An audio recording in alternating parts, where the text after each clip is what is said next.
Araw Pilipinas. Ako, napakaganda ng araw natin dahil may makakapanayam tayo from Fountain International School na magiging representative sa Turkey sa Turkish Olympiad this May 29 to June 16. At mamaya nga ay mapapakinggan natin itong kakantahin nila sa Turkey na pinamagata na Yeni Bir Dunya o ang ibig sabihin ay a new world. Kaya ang makakasama natin ngayon na mga representative ay si Micaela Gabriel, Patricia Linugao, Carmela Santos, and Kimberly Enriquez. Good morning, girls!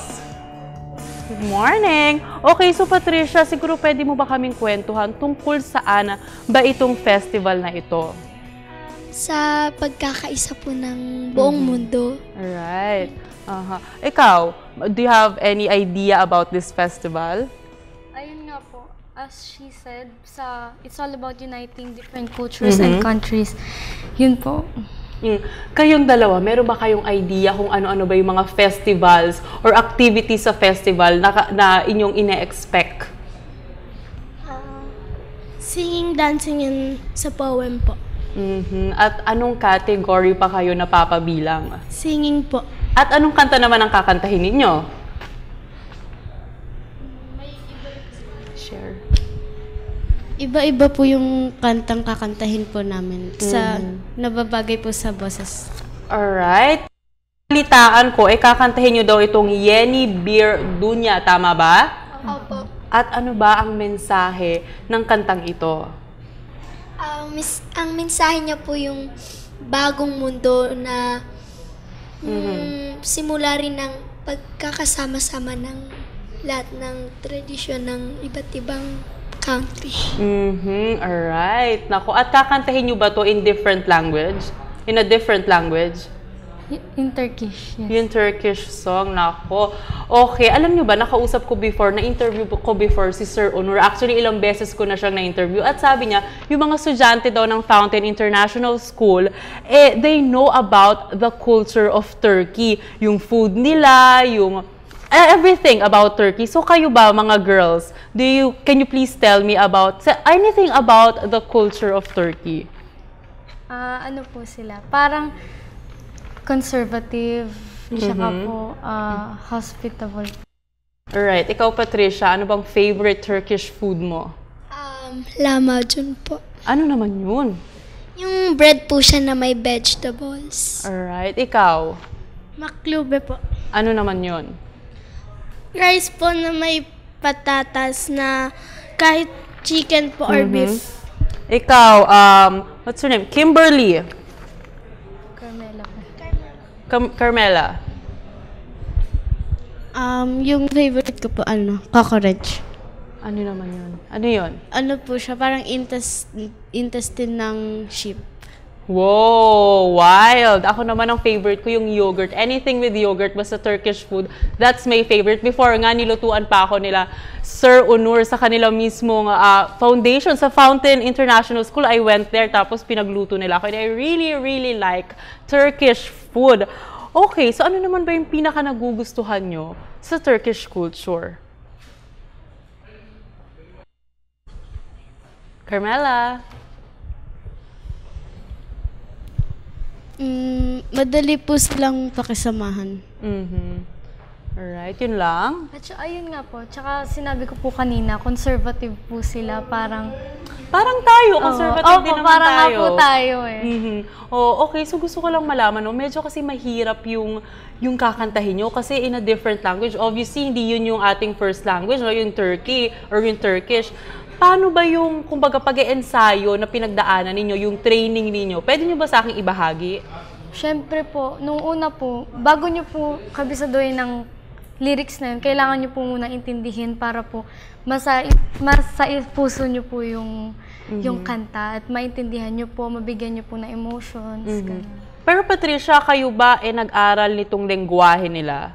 Opo. So, marunong kayo magsalita? Medyo. Medyo. Nako, ano pa bang hinihintay natin? It's about time para pakinggan ang inyong very beautiful voice. Pwede nyo ba akong kantahan ng kakantahin nyo sa Turkey? Before yan marinig ng buong mundo, gusto kong ako muna makarinig niyan. Are you ready, girls? Yes. Wag na natin patagalin pa. Let us all welcome, ladies and gentlemen, the students of Fountain International School.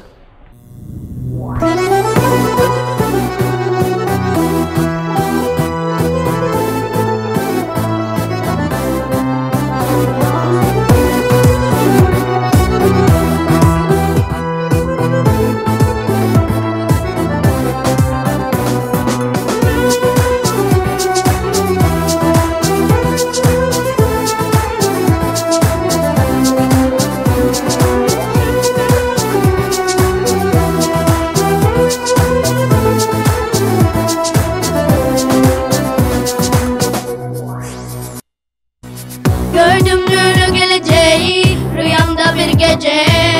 Işıklar yayıyordu her yer sessizce. Ahenkle işleyen saat gibiydi. Bir silip geçmişti karanlık geceler. Ahenkle işleyen saat gibiydi. Bir silip geçmişti karanlık geceler.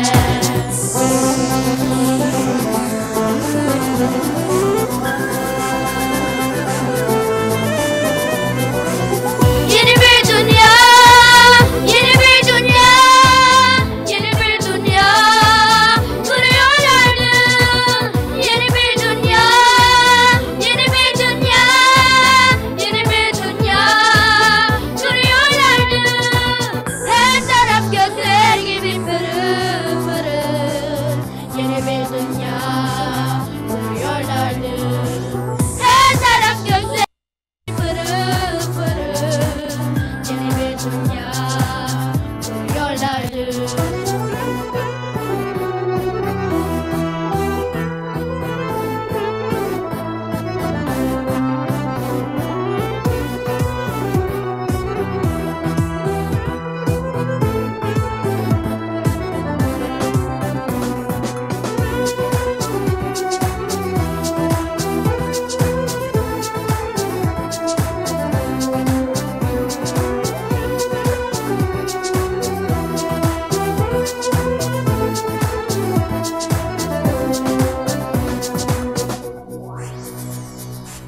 Ne civanlar yüzlerinde gariplik rengi. Anladım ki bu garip kutsiler gibi.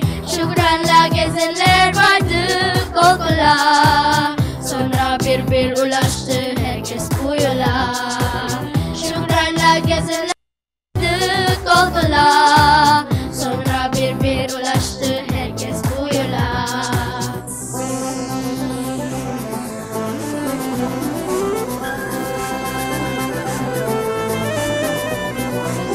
Yeni bir dünya, yeni bir dünya, yeni bir dünya kuruyorlardı.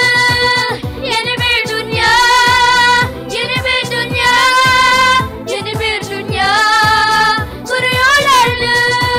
Her taraf gökler gibi pırıl pırıl. Yeni bir dünya